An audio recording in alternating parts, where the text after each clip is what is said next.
দুনিয়ার যত বড় রাজনীতিবিদ না খেলে তান মর্যাদার একটা সীমা থাকে, তান ক্যাটাগরির একটা সীমা থাকে। নেলসন ম্যান্ডেলা পৃথিবী বিখ্যাত একজন ত্যাগী মানুষ, আফ্রিকার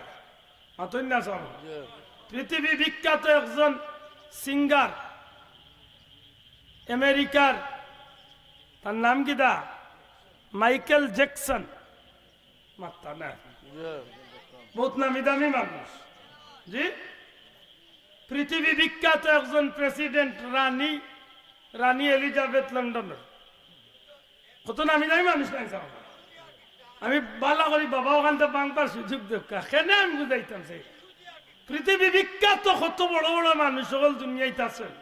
আমরা দেশ বঙ্গবন্ধু সাহেব হোক, জিয়াউর রহমান সাহেব হোক, এইলাও বহুত নামি দামি মানুষ সকল দেশ আছেন, কিন্তু সবর মর্যাদার একটা ক্যাটাগরি দেখা যায় যে অমুক জায়গা থেকে শেষ হয়ে গেছে মাতকা। কিন্তু এরা যদিও মানুষে 2-4 বছর, 20 বছর, 50 বছর, 100 বছর দার্জির স্বার্থে হোক, কোনো কারণে হোক স্মরণ রাখেও, অনেকে শ্রদ্ধা করলে অনেকে আরবার দেখা যায় এন বিরুদ্ধাচরণ করে। তর্কর খাতিরে কোয়া যায় ভাই, অনেকে শ্রদ্ধা করলে অনেকে বিরুদ্ধাচরণ করে।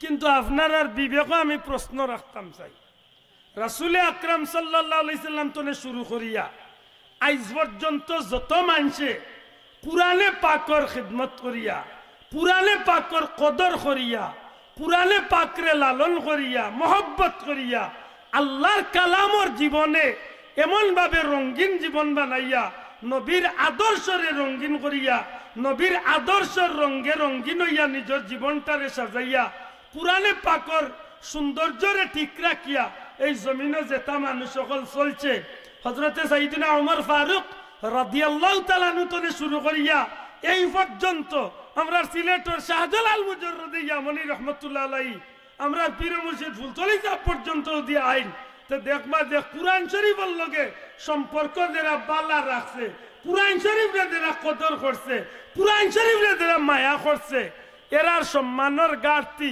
কোনো কালে ঘটছেও না, আর কিয়ামত পর্যন্ত আল্লাহ তুলিয়া হোক। ঠিক না ঠিক না জুড়ে হোক, ঠিক না ঠিক না। দুনিয়া যতদিন থাকবো সাইয়েদনা ওমর ফারুক রাদিয়াল্লাহু তাআলা আনহুর পক্ষে দুনিয়ার মুমিন মুসলমান হল আসেনি না নাই? মাতকা আসেনি?